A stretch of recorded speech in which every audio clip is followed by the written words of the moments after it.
بسم اللہ الرحمن الرحیم۔ میرے بھائیوں، ہمارا یہاں روزانہ اکٹھے ہونا، یہاں روزانہ بات کرنا، اس کا ایک مقصد ہے۔ اور مقصد کیا ہے؟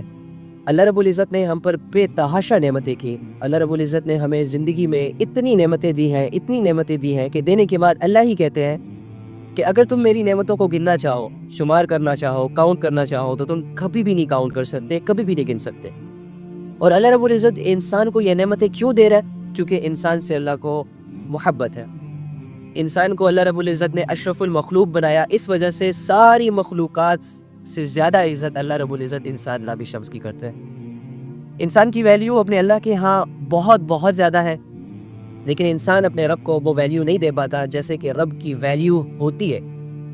انسان کے پیچھے نفس و شیطان ہے، اور یہ نفس و شیطان اسی مشن میں ہے کہ کسی طرح یہ انسان، یہ اللہ کا پیارا، یہ اللہ کا محبوب ترین مخلوق اللہ سے دور ہو جائے۔ یہ ان کا مشن ہے۔ اور اللہ رب العزت کیا چاہتے ہیں کہ میرا ہر انسان میرے قریب رہے، کیونکہ اسے پیدا کرنے والا میں ہوں، اسے کھلانے والا میں ہوں، اسے پلانے والا میں ہوں، اسے سلانے والا میں ہوں، اور دنیا کی تمام چیزیں میں نے اس کے اختیار میں دے دی، اس کے خدمت میں لگا دی۔ اور یہ دنیا، زمین، آسمانوں کا جتنا بھی نقشہ ہے جو انسانوں کی آنکھوں کے سامنے ہے یا انسانوں کی آنکھوں سے اوجھل ہے اور اوجھل ہوتے ہوئے انسانوں کی خدمت کر رہے ہیں۔ اس دنیا میں بہت ساری ایسی مخلوق ہے جو ہمیں نظر نہیں آتی، لیکن اللہ رب العزت کی مخلوق ہے۔ اور اللہ رب العزت نے کسی بھی مخلوق کو بے مقصد پیدا نہیں کیا، کسی بھی چیز کو بے مقصد پیدا نہیں کیا۔ ہر چیز کا کوئی نہ کوئی مقصد ہے، ہر چیز کا کوئی نہ کوئی کام ہے، ہر چیز کا کوئی نہ کوئی فائدہ ہے، اور ہر چیز کا کوئی نہ کوئی بینیفٹ ہے، فائدہ ہے، یا اس کا کوئی امتحان ہے۔ ٹھیک ہے؟ اللہ رب العزت نے اس کائنات میں ایک ذرہ برابر بھی چیز ایسی پیدا نہیں کی جس کا کوئی مقصد نہ ہو۔ تو اللہ رب العزت نے یہ ساری دنیا بنانے کے بعد، اور اس ساری دنیا کا کنگ انسان کو بنانے کے بعد، انسان کو اشرف المخلوق بنانے کے بعد، اللہ رب العزت صرف انسان سے یہ چاہتے ہیں کہ میرا بنایا ہوا انسان میری نعمتوں میں رہتے رہتے اور میری نعمتوں کو استعمال کرتے کرتے مجھے نہ بھولے، اپنے اور میرے دشمن یعنی شیطان کی نہ مانے، اور جو نعمتیں میں نے اسے دے رکھی ہے وہ اسے استعمال ضرور کرے، لیکن اسے استعمال کرتے کرتے میرا شکر کرے۔ اللہ کو انسان کی شکر کرنے والی ادا بہت زیادہ محبوب ہے۔ جب انسان پر اللہ رب العزت کوئی نعمت کرتا ہے اور وہ انسان اس نعمت کا شکر ادا کرتا ہے، تو اللہ رب العزت فرماتے ہیں میرے اس بندے نے اس نعمت کی قیمت ادا کر دی، اور خوش ہوتے ہیں۔ اور اللہ رب العزت فرماتے ہیں کہ میں نے انسانوں اور جنوں کو صرف اپنی عبادت کے لیے پیدا کیا اور کسی کام کے لیے پیدا نہیں کیا۔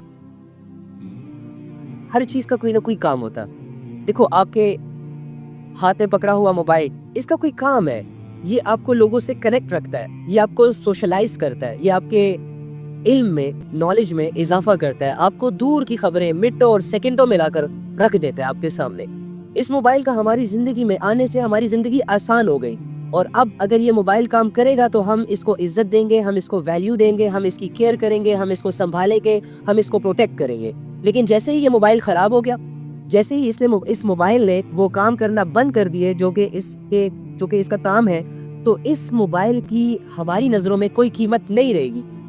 یہ موبائل ہمارے لیے ایک پتھر اور یہ سیم ہو جائے گا۔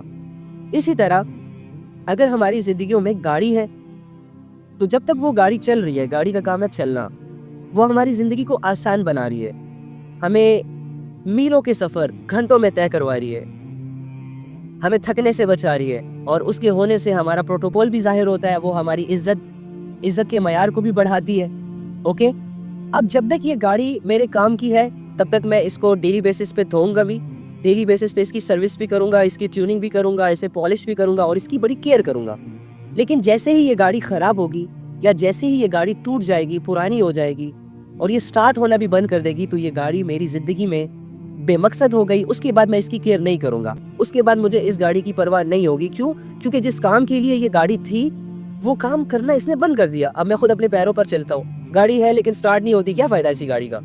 تو سیم ایسے ہی ہماری زندگیوں میں جو بھی چیزیں ہم استعمال کرتے ہیں، اسے کسی خاص مقصد کے لیے استعمال کرتے ہیں، اور جب تک وہ چیزیں، جن چیزوں کے لیے وہ بنی ہے، وہ اپنے مقصد پر رہتے ہوئے ہماری زندگی کو آسان بنا رہے یا ہمارے کام آ رہے ہیں، ہم تک ان کی کیئر بھی کرتے ہیں، ان سے فائدہ بھی اٹھاتے ہیں، ان کی تعریف بھی کرتے ہیں، اور ان کو پروٹیکٹ بھی کرتے ہیں، رائٹ؟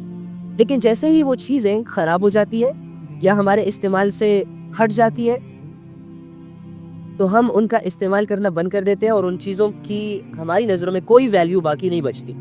سیم ایسے ہی اللہ رب العزت نے ہمیں اس دنیا میں پیدا کیا اور پیدا کرنے کے بعد ہمیں ہمارا مقصد بتایا بہت ساری آیتوں. وَمَا الْحَيَاةُ الدُّنْيَا نہیں وہ کون سی آیت تھی؟ وَمَا خَلَقْتُ الْجِنَّ وَالْإِنسَ إِلَّا لِيَعْبُدُونَ کہ میں نے انسانوں اور جنوں کو بنایا. کس نے بنایا؟ اللہ نے بنایا. کیوں بنایا؟ إِلَّا لِيَعْبُدُونَ صرف عبادت کے لیے. صرف عبادت کے لیے. اینڈ عبادت کیا ہے؟ جب بھی ہم عبادت کا لفظ سنتے ہیں تو نماز روزہ زکوٰۃ کی طرف چلے جاتے ہیں. نہیں، بلکہ زندگی کے ہر پہلوؤں میں، زندگی کے ہر لمحے میں تم نے یہ دیکھنا ہے کہ میرا اللہ مجھ سے کیا چاہتا ہے. زندگی کے ہر رشتے میں تم نے یہ سوچنا ہے کہ میں اس رشتے کو اللہ رب العزت کے بالکل عین اسی کی منشا کے مطابق کیسے نبھاؤں. تم نے اپنی زندگی کی ایک ایک دن، ایک ایک شام کے بارے میں سوچنا ہے کہ مجھے دن ملا ہے، میں نے اس دن کو کیسے اللہ کے حکموں کے مطابق استعمال کرنا ہے، اور اگر میں رات تک آ گیا تو اس رات کو میں کیسے اللہ کے حکموں کے ساتھ سپینڈ کروں. یہ ہوتی ہے عبادت. یعنی اپنی 24 گھنٹے کی زندگی اللہ کے احکامات کو نبی صلی اللہ علیہ وآلہ وسلم کے طریقوں کے ساتھ پورا کرنے کو عبادت کہتے ہیں. اب اس میں نماز بھی ہے، اس میں اچھے اخلاق بھی ہے، اس میں برائی سے بچنا بھی ہے، اس میں بہت ساری ڈیفرنٹ کیٹیگریز کی چھوٹی بڑی نیکیاں بھی ہیں، اس میں بے حیائی سے بچنا بھی ہے اور حیا کا لباس اوڑھنا بھی ہے. تو اسلام نے جن چیزوں سے ہمیں منع کیا، اگر ہم منع ہو جائیں اور جن چیزوں کا ہمیں کہا کہ یہ کرو اور ہم وہ کرنے والے بن جائیں تو یہ ہماری زندگی آ جائے گی عبادت کے دائرے کے اندر. لیکن جہاں ہم اسلام کے کرائیٹیریا پر، اسلام کے اصولوں پر سوال اٹھائیں گے تو ہماری زندگی اسلام کے دائرے سے باہر چلی جائے گی اور نفس اور شیطان کے حوالے ہو جائے گی. پھر نفس اور شیطان دنیا کو مزین کر کے ہمارے سامنے لائے گا، گناہوں کو مزین کر کے ہمارے سامنے لائے گا، اللہ کی نافرمانی کو ہمارے سامنے آسانی کے ساتھ لا کر ہمیں اپنے جالوں میں پھنسانے کی کوشش کرے گا. تو اس لیے ایک انسان کو بہتر زندگی گزارنے کے لیے، اس لیے ایک انسان کو نیک زندگی گزارنے کے لیے اور انسان کو آخرت اور دنیا میں کامیاب ہونے کے لیے ضروری ہے کہ وہ اسلام کے دائرے کے اندر اپنی زندگی گزارے، اسلام کے ہر حدود کا خیال رکھے. جب یہ اسلام کی حدودوں سے باہر نکلے گا تب شیطانی طاقتیں اسے اپنے بس میں کر لے گی، اسے اپنے جال میں پھنسا لے گی. اور جب یہ اللہ کی حدودوں کے اندر اپنی زندگی کو گزارے گا تب شیطان کا زور اس پر نہیں چلے گا، تب یہ نفس کی غلامی سے آزاد ہو کر پرسکون لائف گزارے گا. آج جو ہماری زندگیاں ڈسٹرب ہو چکی ہیں، آج جو ہماری زندگیاں کنفیوز ہو چکی ہیں، آج جو ہمیں سمجھ ہی نہیں آ رہا کہ یار میں اپنی زندگی کیسے گزاروں، میں اپنی جوانی کیسے گزاروں، یار میں کیریئر کیسے بناؤں، یار میں آخرت کیسے بناؤں، یار میں اللہ سے باتیں کیسے کروں، یار میں نمازیں کیسے پڑھوں، یار میں اخلاق کو اچھا کیسے کروں، یار میرے اندر اتنی برائیاں کہاں سے آ گئی، یار میں ایک بالکل چھوٹا معصوم بچہ بن کر اس دنیا میں آیا تھا اور وقت کے ساتھ ساتھ میں اتنا برا انسان کیسے بن گیا. یار میں تو نہیں چاہ رہا تھا کہ میں گناہ کروں، میں تو نہیں چاہ رہا تھا کہ میں اللہ کی نافرمانیاں کروں، میں تو نہیں چاہ رہا تھا کہ میں یہ کروں فلاں کروں، لیکن میں کیسے کر لیتا ہوں. ایسی کنفیوژنز آتی ہے انسان کے ذہن میں.